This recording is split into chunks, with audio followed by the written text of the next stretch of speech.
Pozdravljeni! Pred vami je drugi prispevek namenjen veliki nagradi Velike Britanije, tisti pred kvalifikacijami. Skupaj si bomo ogledali tehnične novosti in zanimivosti, ki so jih ekipe pripravile, ter skupaj skušali razumeti, kaj lahko sploh pričakujemo od sobotnih kvalifikacij, glede na tisto, kar nam bo pokazal prvi in predvsem drugi prosti trening.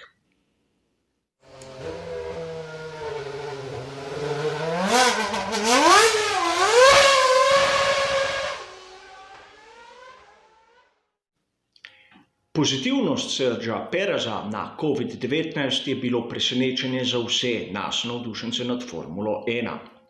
Po njegovem osebnem pričevanju je njegova mati doživela hujšo nesrečo, pristala v bolnišnici in seveda normalna reakcija, vzel je zaseben let ter jo šel obiskati v bolnišnico. Sam pravi, da se je držal vseh predpisanih protokolov, a vseeno testi so pokazali, da bo preskočil to in verjetno tudi naslednjo dirko v Silverstone. Takoj se je začel lov za njegovim naslednikom, a tudi mi, navdušenci Formule 1, smo videli, zakaj je bila tako grajena tista ekskurzija Charlesa Leclerca ter Valtterija Bottasa pred veliko nagrado Štajerske v Avstriji, ter tudi zakaj so bili malce bolj strogi na Madžarskem. Opcije, katere je imela pred seboj ekipa Racing Point, v resnici sta bili samo dve. O tem, kdo je na razpolago za razne ekipe Formule 1, sem že napravil poseben prispevek pred vsemi temi dogodki. Kogar zanima, ga bo dobil seveda v opisu. A tisti dve opciji, kateri sem omenil, sta bili na eni strani Esteban Gutierrez, voznik simulatorja pri tovarniški ekipi Mercedes, ter Nico Hülkenberg. Stoffel Vandoorne je zaseden, zato ni na razpolago komurkoli v tem vikendu. Tovarniška ekipa Mercedes je usluge svojih rezerv ponudila vsem ekipam, katere so v njeni sferi, tudi McLarenu, da si bomo na jasnem. A Esteban Gutierrez, po mojem osebnem mnenju, je daleč od tega, da bi bil recimo temu primerna izbira. Res ima zgodovino v Formuli 1, a ni se preveč izkazal. Po drugi strani, Nico Hülkenberg ima zgodovino v predhodniku ekipe Racing Point, takratni Force Indy. Je domač z mnogimi tehniki, kateri so ostali v tej ekipi, je približno tako visok kot Lance Stroll, kar bomo videli kasneje, da se je izkazalo kot izjemnega pomena, in je seveda prosti voznik. Pokazalo se je, da so ga takoj poklicali, v 24 urah je bil Nico pripravljen na progi, a moral je najprej prejeti teste, da on ni okužen z COVID-19.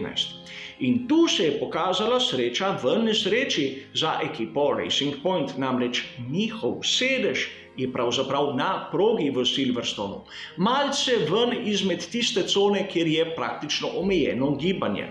Zato so vse priprave za Nika Hülkenberga lahko naredili tam v domači tovarni brez velikih preglavic. Sicer verjetno so še kje imeli kak njegov star sedež, a treba je bilo marsikaj prilagoditi, marsikaj postoriti.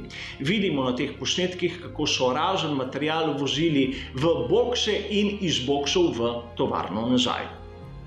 No, ko so prišli rezultati, da je Nico Hülkenberg praktično negativen na COVID-19, je prišla uradna novica, da bo on nadomestil obolelega Sergea Pereza, kateremu pa sam želim hitro okrevanje in čim prejšnjo vrnitev v Formulo 1. Kar je zanimivega tu je tisto, kar sem omenil prej z Lancem Strollom. Razlika v višini enega in drugega sta le 2 cm. Zato tisti zaščitni kombinezon, ki ga ima Nico Hülkenberg, je v resnici oni, kateri je napravljen za Lancea Strolla. Namreč ni bilo časa, da bi napravili posebnega za Nika, in če pogledate povečavo, boste videli, da ime voznika je prekrito s trakom. Seveda, napačno je.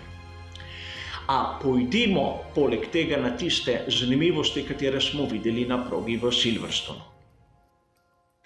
Mogoče ste v mnogih virih preberali, naj bi Ferrari pripravljal za Silverstone kar varianto B svojega bolida SF1000. Govorilo se je o ožjem nosnem konusu, govorilo se je o čisto drugačnih bočnih strukturah, a na fotografijah tistega bolida, ki sem videl tu, nisem opazil nič od tega. Mnogi viri so verjetno malce prehiteli svoj čas, brez kakšnih velikih osnov, in tudi izjave, katere so dali razni odgovorni v ekipi, so kazali v to smer, da tu vsaj zaenkrat ne bomo videli kakih velikih sprememb na bolidu. A kljub vsemu tehnična zanimivost je, o kateri me vprašal nekdo izmed vas, kaj je bilo narobe z bolidom Sebastiana Vettela, da je preskočil v bistvu prvi prosti trening.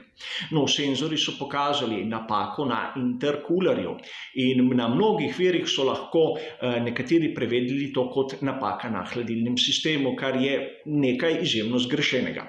Namreč intercooler res hladi, ampak hladi tisti stisnjen zrak, kateri pride ven iz turbine in seveda kompresorja. Namreč s tem, ko se zrak stiska, molekule, katere sestavljajo zrak, začnejo drgniti ena ob drugo, zato se njihova temperatura začne višati. Ampak znano nam je, da top v zrak ima bistveno večji volumen od tistega hladnega. In tako ta stisnjen top v zrak v bistvu v enaki prostornini bi imel nekaj manj atomov kisika, kateri so pa bistveni pri izgorevanju. Drugače, zakaj imamo sploh prisilno polnjenje? In zaradi tega rabimo intercooler, da ohladi ta stisnjen zrak in tako doseže tisto vsebino atomov kisika, katera je zaželjena v mešanici. Toliko samo v pojasnilo. A pojdimo naprej k zanimivosti. Pri Renaultu so pokazali novo ravno dno in nove bočne usmernike. Bočne usmernike lahko vidite na tej skici, katero sem pripravil. Nič kaj takega, gre za malenkostne spremembe, katere pravzaprav mi, navdušenci, niti ne vemo, čemu služijo. Nimamo zadosti podatkov iz ozadja, da bi razumeli, kaj bi hoteli s tem doseči. Glede ravnega dna pa vas moram rahlo razočarati. Edina uporabna fotografija je tista, ki jo vidite na ekranu, in iz nje, se opravičujem, kaj dosti se ne da razbrati. Tudi pri Williamsu so obljubljali velik paket, a od tega velikega paketa se je na koncu pokazala kot novost edino ta nosilec vzvratnega ogledala. Namreč je malce bolj pravokoten, izgleda malo bolj robustno od tistega, kar smo videli na prejšnjih dirkah, a nič kaj takega. Tista zadeva, katera pa mislim, da si jo moramo ogledati malce bolj podrobno, je zadnji aerodinamični profil pri Mercedesu dvojni V11, namreč nekaj izjemno presenetljivega. A preden se bomo spustili k Mercedesu, bi vas rad malce popeljal na tiste rešitve, ki smo jih videli pri drugih ekipah, in bodite pozorni na kot zadnjega profila. Če pogledamo na primer McLaren, če pogledamo Alfa Tauri ali Alfa Romeo Racing, vidimo, da je tisti kot zadnjega profila precejšen, kar zahteva tudi karakteristika proge. In tudi pri Mercedesu smo videli podobni kot na prejšnjih dirkah, namreč to fotografijo smo rabili že prej, samo tokrat namesto prednjega profila sem poudaril zadnjega. In naredil sem še korak dlje, vzel sem lanski Mercedes dvojni V10 po zmagi Lewisa Hamiltona, kot vidite na tem fotografiji. In poglejmo, zopet je poudarjen kot zadnjega profila. No, sedaj smo videli, da tudi v Silverstonu, kljub temu, da je hitra proga, imamo kar, bom rekel, občuten kot zadnjega profila. A vkolikor pogledamo tisto, kar je razvidno iz te fotografije iz boksov, vidimo, da kot zadnjega profila pri Mercedesu dvojni V11 je izjemno nizek glede na karakteristiko proge.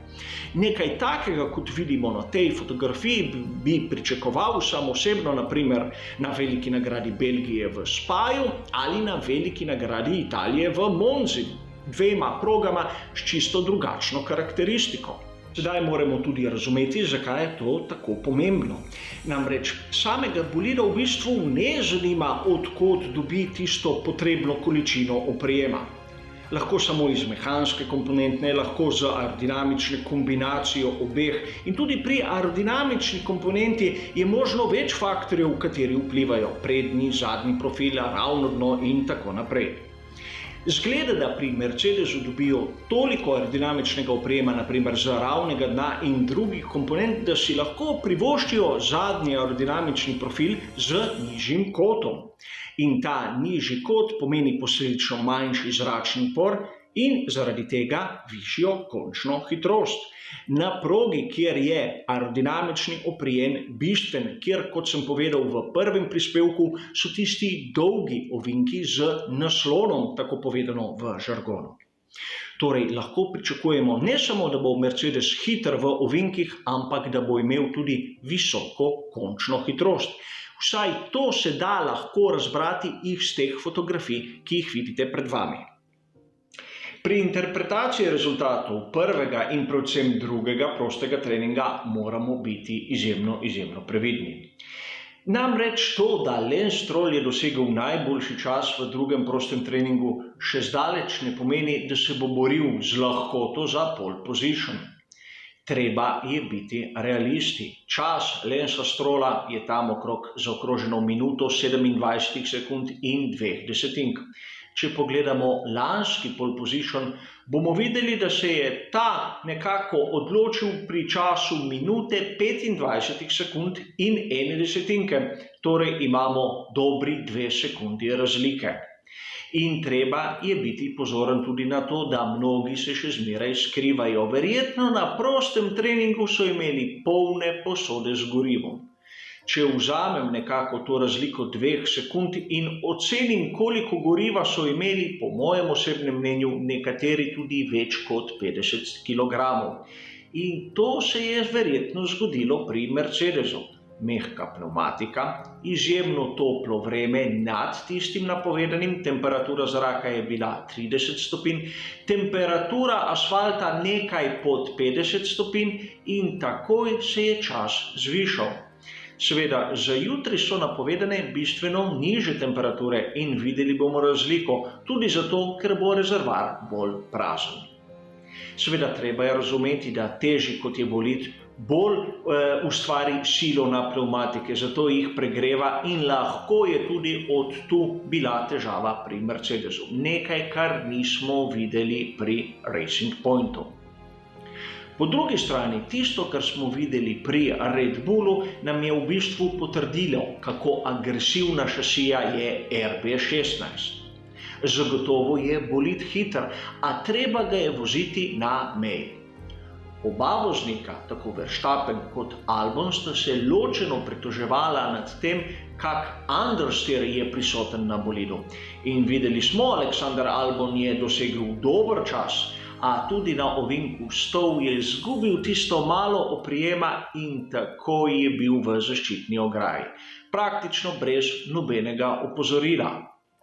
In to je tisto, kar naredi ta RB16 tako zahteven, tako težak za obvladovanje, a vseeno hiter. Pravo nasprotje od tistega, kar vidimo pri Racing Pointu RB20. Namreč Nico Hülkenberg, ki je bil glede na razmere enkraten. Če pogledamo, kak zaostanek je imel za svojim moštvenim kolegom in damo praktično dejstvo, da se je danes zjutraj komaj prvič usedel v zadnjem trenutku v njegov bolid, je njegov rezultat na drugem prostem treningu v bistvu fantastičen. Kaj bi lahko rekli o skuderiji Ferrari? To, da je nerazumljivo, kaj se dogaja na bolidu Sebastiana Vettela. Če smo na prvem prostem treningu videli v bistvu težave na intercoolerju, sedaj, kaj se je dogajalo pri stopalkah, mi ni jasno. Namreč, če pogledamo, kaj se nahaja pod tisto odprtino, kjer so vsi stegovali roko, drugega kot stopalk tam ni. Zakaj Sebastian Vettel je izgubil še drugi prosti trening, mi enostavno ni jasno. A tudi čas Charlesa Leclerca moramo imati z rezervo. Namreč ne vemo njegove količine goriva, ki je bila prisotna v bolidu. Kaj pa ostali? Mislim, da so se malce skrivali. Dvomim, da pri Renaultu, ampak predvsem pri McLarenu so naredili tako velik korak nazaj v primerjavi s konkurenco. Pričakujem jutri, da bodo pokazali bistveno boljše čase, saj gre za njihovo domačo dirko. Tako Renault v Enstonu kot tudi McLaren v Wokingu imata svoj sedež. Tako da po mojem osebno je za pričakovati izboljšanje vsaj forme. Sebastiana Vettela ne smemo jemati kot tako počasnega, kot sem povedal. Imel je težave v prvem, v drugem prostem treningu, tudi na tistih krogih, katere je opravil, mu ni šlo najbolje, a to, da je za Georgeom Russellom, ni pravi pokazatelj. A pri Ferrariju smo verjetno vsi pričakovali skok naprej, pričakovali smo tudi kak paket izboljšav, katerega nismo videli. Zato dvomim, da razmerje moči na jutrišnjih kvalifikacijah bo v bistvu drugačno od tistega, kar smo videli na prejšnjih dirkah. S prenosom mojega komentarja v živo kvalifikacij začnemo na strani na Facebook Bajors Way 15 minut pred 3. uro.